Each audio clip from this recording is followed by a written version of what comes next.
유럽의 자존심이 무너진 순간이었습니다. 아시아라면 일본이지라며 비웃던 그들이 서울 지하철에서 입을 다물지 못했습니다. 하지만 충격은 거기서 끝나지 않았습니다. 도대체 한국은 어떤 도시였기에 그들의 시선을 바꾼 걸까요? 이 놀라운 체험기 함께 보시죠. 저는 클레망틴입니다. 파리 명문 리세 앙리 사세에서 공부하고 있죠. 그날 아침 교실에 들어서자마자 칠판에 적힌 글씨가 눈에 들어왔습니다. 수학여행지 대한민국 서울. 처음엔 장난인 줄 알았어요. 우리 학교 역사상 수학여행지는 항상 유럽 내였거든요. 이탈리아의 피렌체, 독일의 베를린, 스페인의 바르셀로나. 그런데 한국이라니요.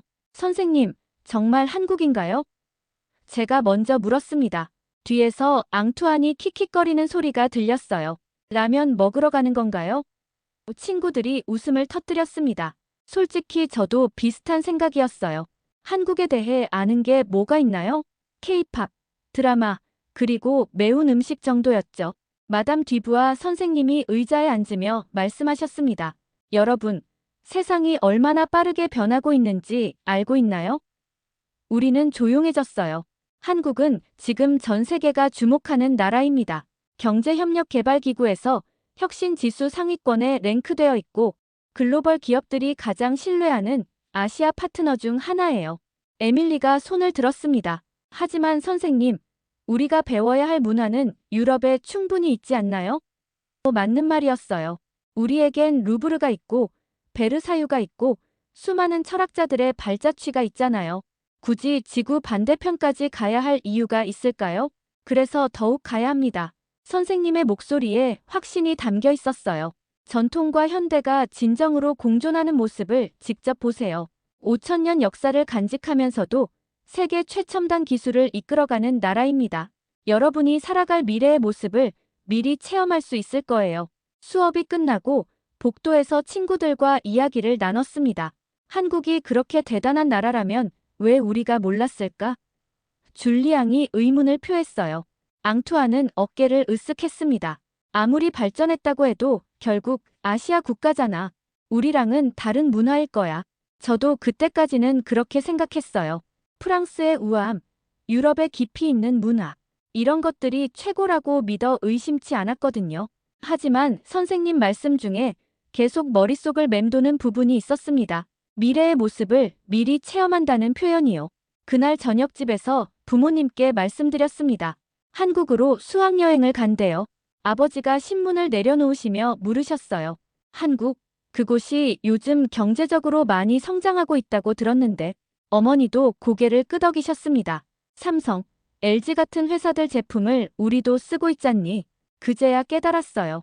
어른들은 이미 한국을 어느 정도 알고 계셨던 거예요. 하지만 저희 또래에게는 여전히 먼 나라였습니다. 과연 일주일 동안 그곳에서 무엇을 배울 수 있을까요? 솔직히 기대보다는 의구심이 더 컸어요. 유럽을 벗어나 본 적이 없었던 저에게 아시아는 미지의 영역이었거든요. 그날 밤 침대에 누워 생각해봤습니다. 혹시 제가 너무 편견을 가지고 있는 건 아닐까요? 하지만 곧 고개를 저었어요. 프랑스만큼 문화적으로 깊이 있는 곳이 어디 있겠어요? 한국 여행은 그냥 새로운 경험 정도로 생각하자고 마음먹었습니다. 한국행이 확정된 후 몇 주가 지났습니다.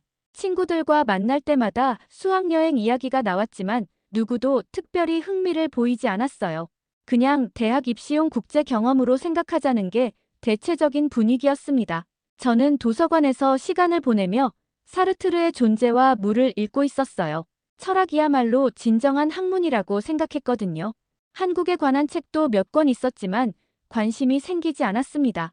어차피 일주일이면 끝날 여행인데 굳이 미리 공부할 필요가 있을까 싶었어요. 에밀리가 옆자리에 앉더니 말했습니다. 클레망틴, 한국 여행 준비는 어떻게 하고 있어? 저는 책에서 눈을 떼지 않고 대답했어요. 특별히 준비할 게 있나? 그냥 가서 보면 되는 거 아닌가? 에밀리가 한숨을 쉬었습니다. 우리 정말 관심이 없네. 사실 그게 맞았어요. 우리에게 한국은 여전히 낯선 나라였습니다. 유럽 여행이었다면 미리 박물관도 찾아보고 가봐야 할 명소들도 리스트업했을 텐데요.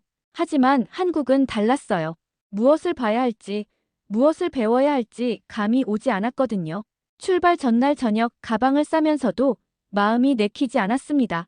어머니가 방에 들어오셔서 물으셨어요. 여행 준비는 다 됐니? 저는 고개를 끄덕였지만 표정이 밝지 않았나 봅니다. 왜 그렇게 시무룩하니? 엄마, 정말 한국에서 배울 게 있을까요? 제가 솔직하게 물었어요. 어머니가 제 어깨에 손을 올리시며 말씀하셨습니다. 클레망틴, 세상에는 우리가 모르는 것들이 참 많단다. 열린 마음으로 가보렴. 하지만 저는 여전히 회의적이었어요. 프랑스에서 배운 합리주의, 계몽주의 철학이 세계 최고라고 믿고 있었거든요. 아시아 문화가 그런 깊이를 가질 수 있을까 의심스러웠습니다. 다음 날 아침 공항에서 친구들을 만났습니다. 모두 비슷한 기분인 것 같았어요. 앙투안이 기내용 가방을 끌며 말했습니다. 그냥 일주일 참자. 어차피 금방 지나갈 거야. 줄리앙도 동의했어요. 맞아. 빨리 끝나고 돌아왔으면 좋겠어. 비행기에 탑승하면서도 저는 철학책을 손에 들고 있었습니다. 12시간 비행 시간 동안 책을 읽으며 보내려고 했어요. 한국에 대해 생각할 시간에 더 의미 있는 공부를 하고 싶었거든요. 기내에서 승무원이 한국에 대한 간단한 소개 영상을 보여줬습니다. 현대적인 도시 풍경, 전통 건축물, 그리고 활기찬 사람들의 모습이 나왔어요. 하지만 저는 여전히 관심이 없었습니다. 그냥 관광 홍보 영상 같아 보였거든요. 창밖으로 구름을 바라보며 생각했습니다. 과연 이 여행이 제게 어떤 의미를 가져다 줄까요? 솔직히 기대하지 않았어요. 그냥 무사히 다녀와서 대학 입시 때 국제적 경험으로 활용하면 되겠다고 생각했습니다. 하지만 지금 돌이켜보면 그때의 저는 정말 무지했어요. 세상을 너무 좁게 보고 있었던 거죠. 한국이라는 나라가 제게 어떤 변화를 가져다 줄지 전혀 예상하지 못했습니다. 가장 큰 배움은 때로는 가장 예상치 못한 곳에서 온다는 걸 그때는 몰랐어요. 인천국제공항에 도착한 순간 저는 말문이 막혔습니다. 비행기에서 내리자마자 마주한 것은 제가 상상했던 것과 전혀 달랐어요. 공항 내부가 마치 미래 영화 세트장 같았거든요. 입국 심사대로 향하는 길에 로봇이 우리를 안내했습니다. 진짜 로봇이요. 저는 에밀리의 팔을 잡으며 속삭였어요. 저것 좀 봐. 정말 로봇이야. 에밀리도 놀란 표정이었습니다. 파리 공항에서는 본 적이 없는데 더 놀라운 건 입국 심사 과정이었어요. 자동화된 기계에 여권을 넣고 얼굴을 스캔하니까 몇 초 만에 통과됐습니다. 프랑스에서는 항상 길게 줄을 서서 기다렸는데 말이에요. 앙투안이 중얼거렸습니다. 이게 어떻게 가능하지? 공항 내부를 둘러보니 더욱 충격적이었어요. 바닥은 거울처럼 깨끗했고 천장이 엄청나게 높았습니다. 그런데 가장 인상적인 건 질서였어요. 수많은 사람들이 오가는데도 전혀 혼잡하지 않았거든요. 모든 게 체계적으로 돌아가고 있었습니다. 여기가 정말 공항이야? 줄리앙이 믿을 수 없다는 듯 말했어요. 저도 같은 생각이었습니다. 샤를 드골 공항과 비교하면 정말 차원이 달랐어요. 샤를 드골 공항은 오래되고 복잡해서 항상 길을 잃곤 했는데 여기는 모든 게 직관적이고 명확했습니다. 수화물을 찾는 곳에서도 놀랐어요. 컨베이어 벨트 위에 짐이 정확한 순서로 나왔고 분실된 짐이 하나도 없었습니다. 프랑스에서는 가끔 짐을 잃어버려서 며칠씩 기다린 적이 있었는데 말이에요. 가장 충격적인 건 공항 직원들이었습니다. 모두 영어를 유창하게 했고 심지어 간단한 프랑스어도 할 줄 아는 사람이 있었어요. 저희가 길을 헤맬 때마다 먼저 다가와서 도와줬습니다. 그런데 그들의 서비스는 단순히 친절한 수준이 아니었어요. 정말 전문적이었거든요. 공항에서 시내로 가는 버스를 기다리면서 저는 혼란스러웠습니다. 한국에 대한 제 편견이 첫 시간부터 흔들리기 시작했어요. 이 정도 시설을 갖춘 나라라면 분명 다른 것들도 우리가 생각한 것과 다를 거야. 에밀리가 제게 말했습니다. 클레망틴, 우리가 한국을 너무 모르고 있었던 것 같아. 저도 고개를 끄덕였어요. 맞아. 이런 공항을 만들 수 있는 나라라면 분명 다른 면도 발전되어 있을 거야. 버스에 탑승하면서 창밖을 내다봤습니다. 공항에서 시내로 향하는 고속도로도 깔끔하게 정비되어 있었어요. 도로 표지판, 가로등, 심지어 방음벽까지 모든 게 계획적으로 설계된 것 같았습니다. 그때 깨달았어요. 제가 한국에 대해 가지고 있던 이미지는 완전히 잘못된 것이었다는 걸 개발도상국이나 전통적인 아시아 국가 정도로 생각했는데 실제로는 유럽 어느 나라보다도 현대적이고 체계적이었거든요. 앙투안이 중얼거렸습니다. 우리가 뭘 몰랐던 거지? 저는 대답할 수 없었어요. 아직 공항에서만 몇 시간을 보냈을 뿐인데 벌써 이렇게 놀라고 있다니. 앞으로 일주일 동안 또 어떤 놀라움이 기다리고 있을까요? 처음으로 한국 여행에 대한 기대감이 생겼습니다. 서울 지하철에 첫 발을 디딘 순간 또 한 번 충격을 받았습니다. 지하철역 자체가 하나의 작품 같았어요. 깨끗하고 밝고 모든 안내 표시가 한국어, 영어, 중국어, 일본어로 되어 있었습니다. 파리 지하철과는 정말 차원이 달랐어요. 가장 놀라운 건 지하철 내부의 분위기였습니다.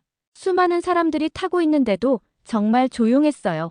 모두 자기 일에 집중하고 있었고 큰 소리로 통화하는 사람도 음악을 크게 틀어놓은 사람도 없었습니다. 파리에서는 지하철이 항상 시끄럽고 어수선했는데 말이에요. 그런데 정말 충격적인 장면을 목격했습니다. 지하철 좌석 중에 연분홍색으로 표시된 자리가 있었어요. 임산부나 거동 불편한 분들을 위한 자리라고 표시되어 있었습니다. 그런데 그 자리가 비어 있는데도 아무도 앉지 않는 거예요. 저는 옆에 서 있던 한국 학생에게 물어봤습니다. 저 자리는 왜 아무도 앉지 않나요? 그 학생이 웃으며 대답했어요.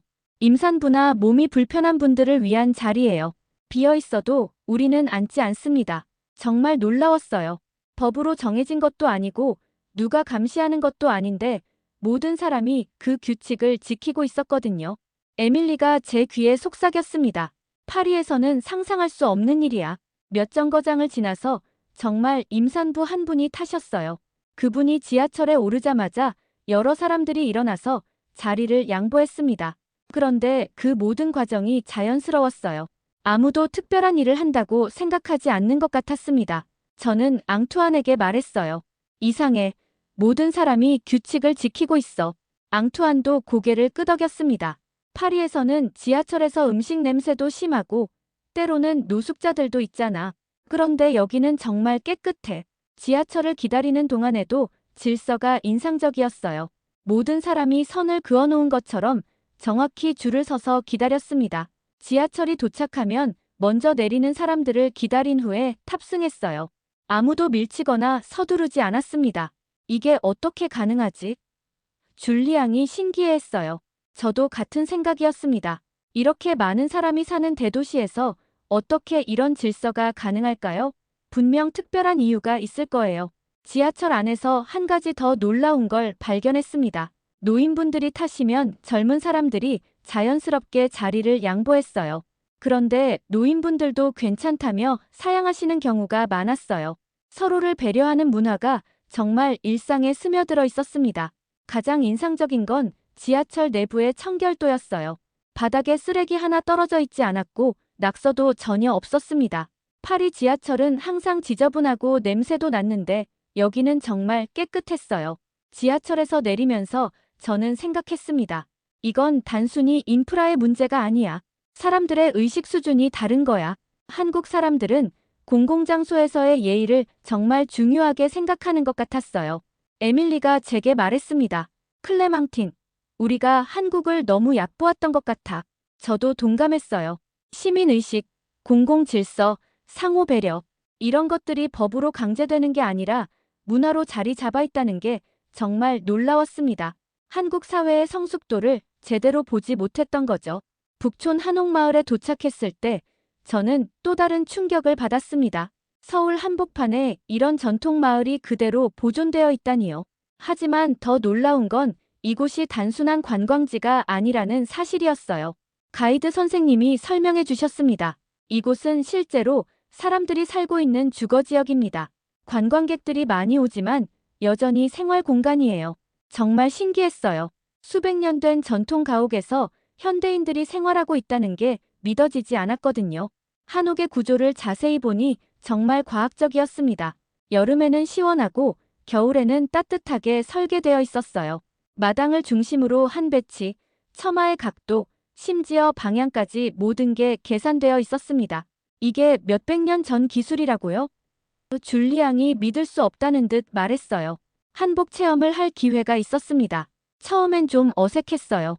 하지만 한복을 입고 거울을 보니 정말 우아했습니다. 색깔의 조화, 선의 아름다움이 서양 의상과는 완전히 달랐어요. 정말 예뻐, 클레망틴. 에밀리가 말했습니다. 한복을 입고 한옥마을을 걸어다니니 정말 특별한 기분이었어요. 관광객들이 사진을 찍어달라고 부탁하기도 했고, 현지 할머니 한 분이 예쁘다고 칭찬해 주시기도 했습니다. 언어는 통하지 않았지만 마음은 통했어요. 김치 만들기 체험도 정말 흥미로웠습니다. 처음엔 그냥 매운 음식 정도로 생각했는데 알고 보니 정말 복잡한 과정이었어요. 배추를 절이는 시간, 양념의 비율, 발효 과정까지 모든 게 과학적이었습니다. 김치는 단순한 음식이 아니라 문화예요. 체험 선생님이 설명해 주셨어요. 가족마다 고유의 레시피가 있고 계절에 따라 다르게 만들죠. 그리고 이 발효 기술은 정말 오래된 과학입니다. 저는 김치에 대한 인식이 완전히 바뀌었어요. 그런데 정말 놀라운 일이 일어났습니다. 에밀리가 핸드폰을 잃어버린 거예요. 한옥마을을 구경하다가 어디선가 떨어뜨렸나 봅니다. 에밀리는 울음을 터뜨렸어요. 어떻게 찾지? 여기서 폰을 잃어버리면 끝이야. 하지만 가이드 선생님은 침착하셨습니다. 걱정하지 마세요. 한국에서는 분실물이 거의 다 돌아와요. 정말일까요? 파리에서 물건을 잃어버리면 거의 포기해야 하는데 말이에요. 놀랍게도 1시간 후에 연락이 왔습니다. 한옥마을 관리사무소에서 에밀리의 핸드폰을 찾았다는 거예요. 누군가 주워서 신고했다고 했습니다. 에밀리는 믿을 수 없다는 표정이었어요. 정말 돌려받을 수 있는 거야? 핸드폰을 되찾은 에밀리는 정말 감동했습니다. 이런 일이 가능해? 저도 놀라웠어요. 이건 단순히 운이 좋았던 게 아니라 사회 전체의 신뢰 시스템이 작동한 거였어요. 그날 저녁 숙소에서 일기를 쓰면서 생각했습니다. 한국은 정말 전통과 현대가 공존하는 나라였어요.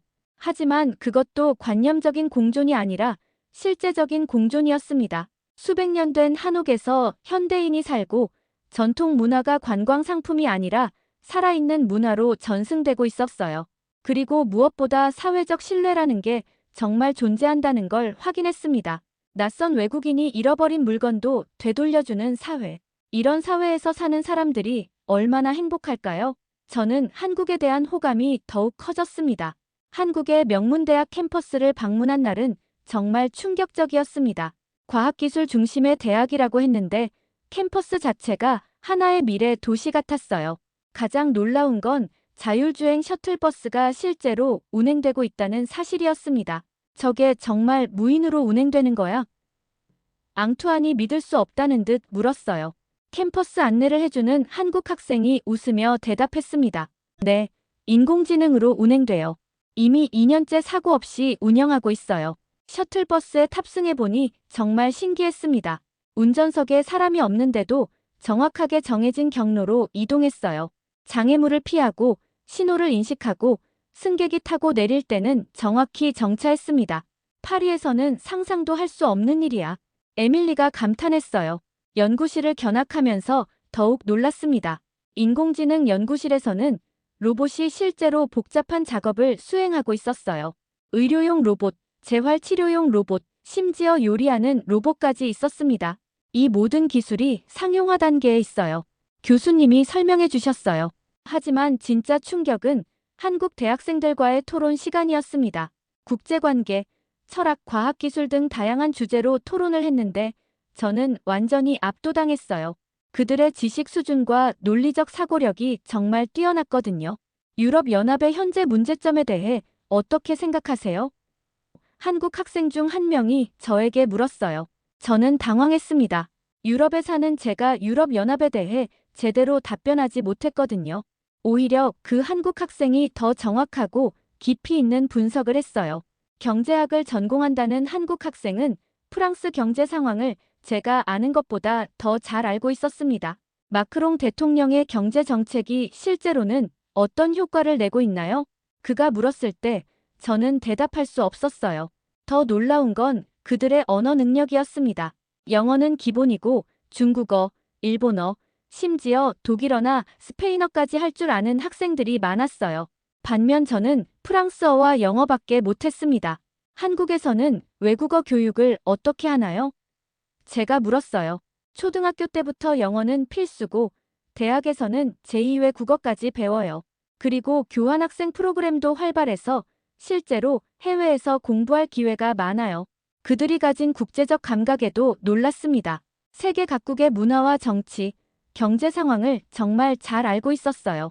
우리는 한국이 작은 나라라는 걸 알기 때문에 세계를 더 넓게 보려고 노력해요. 한 학생이 설명했습니다. 철학에 대한 토론에서도 저는 충격을 받았어요. 서양 철학뿐만 아니라 동양 철학까지 아우르는 그들의 지식에 감탄했습니다. 공자, 맹자, 노자의 사상과 플라톤, 아리스토텔레스의 철학을 비교해보면 흥미로운 차이점이 있어요. 그들의 설명을 들으니 제가 얼마나 편협하게 공부했는지 깨달았어요. 그날 밤 일기를 쓰면서 정말 부끄러웠습니다. 내가 더 무지했다. 프랑스 교육이 최고라고 생각했는데 실제로는 제가 우물 안개구리였던 거예요. 한국 학생들의 열정과 실력을 보니 정말 자극이 됐습니다. 우리가 너무 안주하고 있었던 것 같아. 에밀리도 같은 생각이었어요. 한국 학생들은 정말 세계를 무대로 생각하고 있어. 저는 고개를 끄덕였습니다. 이제야 왜 한국이 이렇게 빠르게 발전할 수 있었는지 이해가 됐어요. 교육의 질과 학생들의 의식 수준이 정말 높았거든요. 한강공원에 도착한 건 해가 질 무렵이었습니다. 처음에는 그냥 강변공원 정도로 생각했는데 실제로 보니 규모가 엄청났어요. 끝없이 펼쳐진 잔디밭, 자전거 도로, 산책로가 정말 잘 정비되어 있었습니다. 가장 놀라운 건 시민들의 여가 문화였어요. 가족 단위로 돗자리를 펴고 피크닉을 즐기는 사람들, 친구들과 치킨을 먹으며 담소를 나누는 젊은이들, 혼자서 책을 읽는 사람들까지 정말 다양했습니다. 저기 좀 봐. 줄리앙이 가리키는 곳을 보니 한 가족이 정말 큰 돗자리를 펴고 음식을 차려놓고 있었어요. 김밥, 치킨, 과일, 음료수까지 정말 푸짐했습니다. 그런데 그들이 먹고 난 후에 뒷정리하는 모습이 인상적이었어요. 쓰레기 하나 남기지 않고 깨끗하게 치웠거든요. 우리도 근처 편의점에서 김밥과 음료수를 사서 돗자리에 앉았습니다. 처음엔 어색했지만 금세 분위기에 빠져들었어요. 한강을 바라보며 김밥을 먹는데 정말 평화로웠습니다. 이 김밥 정말 맛있어. 에밀리가 말했어요. 저도 동감했습니다. 처음 한국에 왔을 때는 김치가 너무 매워서 못 먹었는데 이제는 자연스럽게 즐기고 있었어요. 입맛도 변했지만 마음가짐도 많이 달라진 것 같았습니다. 해가 지면서 한강의 야경이 펼쳐졌습니다. 강 건너편 빌딩들의 불이 켜지고 한강대교에도 조명이 들어왔어요. 그런데 이 모든 풍경이 정말 아름다웠습니다. 파리의 생강과는 또 다른 매력이었어요. 정말 살고 싶은 도시인 것 같아. 앙투안이 중얼거렸어요. 저도 같은 생각이었습니다. 이곳 사람들은 여유를 즐길 줄 알았어요. 바쁜 일상 속에서도 이렇게 강변에 나와서 힐링하는 문화가 있다는 게 부러웠습니다. 옆에서 기타를 치며 노래하는 청년들이 있었어요. 한국 노래였지만 멜로디가 정말 아름다웠습니다. 언어는 몰라도 감정이 전달됐어요. 저는 그들의 음악을 들으며 생각했습니다. 문화에는 국경이 없구나. 밤이 깊어지면서 더 많은 사람들이 한강으로 나왔습니다. 연인들, 친구들, 가족들이 모두 자연스럽게 어우러져 있었어요. 그런데 아무도 다른 사람에게 피해를 주지 않았습니다. 음악을 틀어도 적당한 볼륨으로, 대화를 해도 큰 소리를 내지 않았어요. 이게 바로 시민의식이야. 제가 친구들에게 말했어요. 법으로 강제하는 게 아니라 서로를 배려하는 마음에서 나오는 거지. 친구들도 고개를 끄덕였습니다. 한강을 바라보며 저는 깊은 생각에 빠졌습니다. 일주일 전만 해도 한국은 제게 낯선 나라였어요. K-팝과 라면 정도로만 알고 있었죠. 하지만 지금은 완전히 달랐습니다. 이곳에서 보낸 며칠이 제 세계관을 완전히 바꿔놓았어요. 이건 문화가 아니라 삶이었다. 제가 혼잣말로 중얼거렸어요. 한국은 단순히 관광지가 아니었습니다. 사람들이 실제로 살아가는 공간이었고 그들만의 독특한 삶의 방식이 있었어요. 돗자리를 정리하며 주변을 둘러봤습니다. 수많은 사람들이 각자의 방식으로 한강을 즐기고 있었어요. 그리고 모든 사람이 조화롭게 어우러져 있었습니다. 이런 모습을 파리에서 볼 수 있을까요? 아마 어려울 거예요. 한강을 떠나면서 저는 확신했습니다. 한국은 정말 특별한 나라였어요.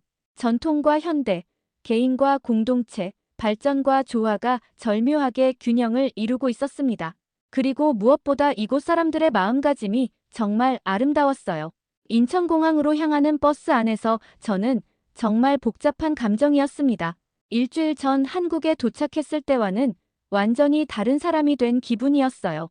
그때는 빨리 돌아가고 싶었는데 지금은 더 머물고 싶었거든요. 친구들도 비슷한 마음인 것 같았어요. 에밀리는 계속 창밖을 바라보며 아쉬워했고 앙투아는 휴대폰으로 한국 사진들을 다시 보고 있었습니다. 줄리앙은 언제 다시 올 수 있을까라고 중얼거렸어요. 공항에 도착해서 체크인을 하면서 저는 한국어 학습 앱을 다운로드했습니다. 한국어를 배우고 싶다는 생각이 갑자기 든 거예요. 그리고 한국대학교 교환학생 프로그램에 대해서도 검색해봤습니다. 클레망틴, 정말 한국어 배울 거야? 에밀리가 물었어요. 저는 고개를 끄덕였습니다. 응, 이번 여행이 끝이 아니라 시작인 것 같아. 한국에 대해 더 알고 싶어. 에밀리도 관심을 보였어요. 나도 한국 역사 공부해보고 싶어. 면세점에서 쇼핑을 하면서도 저는 계속 생각했습니다. 일주일 전 저는 프랑스가 세계 최고라고 생각했어요. 프랑스 문화, 프랑스 교육, 프랑스 철학이 가장 우수하다고 믿었죠. 하지만 한국에서 보낸 시간이 그런 편견을 완전히 깨뜨렸습니다. 한국은 정말 균형 잡힌 나라였어요. 경제 발전과 사회 안정, 전통 보존과 현대화, 개인의 자유와 공동체 의식이 모두 조화롭게 어우러져 있었습니다. 그리고 무엇보다 미래를 향한 비전이 있었어요. 탑승 시간이 다가오면서 저는 마지막으로 한국을 둘러봤습니다. 공항에서도 여전히 질서정연했고 친절했고 효율적이었어요. 모든 게 체계적으로 돌아가고 있었습니다. 비행기에 탑승하면서 앙투안이 말했습니다. 우리가 정말 많이 변한 것 같아. 맞는 말이었어요. 일주일 전의 우리와 지금의 우리는 완전히 달랐습니다. 세계를 보는 시각이 넓어졌고 다른 문화를 받아들이는 마음도 열렸어요. 비행기가 이륙하면서 서울의 야경이 보였습니다. 한강이 흐르고 고층 빌딩들이 반짝이고 사람들이 살아가는 모습이 상상됐어요. 저는 마음속으로 다짐했습니다. 한국은 내 세계관을 바꿨다. 이제 진짜 공부가 시작이야. 기내에서 저는 여행 일기를 정리했습니다. 처음 한국에 대해 가졌던 편견들, 매일매일 깨달았던 것들, 그리고 앞으로의 계획까지 모든 걸 적었어요. 이 여행은 단순한 관광이 아니라 제 인생의 전환점이었습니다. 이건 여행이 아닌 시야의 확장이었어. 제가 친구들에게 말했어요. 모두 공감했습니다. 우리는 한국에서 진정한 글로벌 시민이 무엇인지 배웠어요. 세계는 생각보다 넓고 배울 것도 무궁무진하다는 걸 깨달았습니다. 파리에 도착한 후에도 저는 한국 공부를 계속했습니다. 한국어 수업을 신청했고 한국 역사와 문화에 대한 책들을 읽었어요. 그리고 언젠가 다시 한국을 방문해서 더 깊이 있는 경험을 하고 싶다고 생각했습니다. 한국은 저에게 정말 소중한 깨달음을 줬어요. 세상에는 우리가 모르는 아름다운 문화들이 많다는 것, 그리고 열린 마음으로 다가가면 얼마든지 배울 수 있다는 것 말이에요. 이제 저는 진정한 세계 시민으로 성장할 준비가 됐습니다. 여러분도 이런 경험을 해보시길 바라요. 편견을 버리고 새로운 문화를 만나보세요. 분명 여러분의 시야도 넓어질 거예요. 이 이야기가 도움이 되셨다면 좋아요와 구독 버튼을 눌러주세요. 그리고 댓글로 여러분의 문화 체험담도 들려주시면 정말 감사하겠습니다. 알림 설정까지 해두시면 앞으로도 다양한 이야기들을 함께 나눌 수 있을 거예요.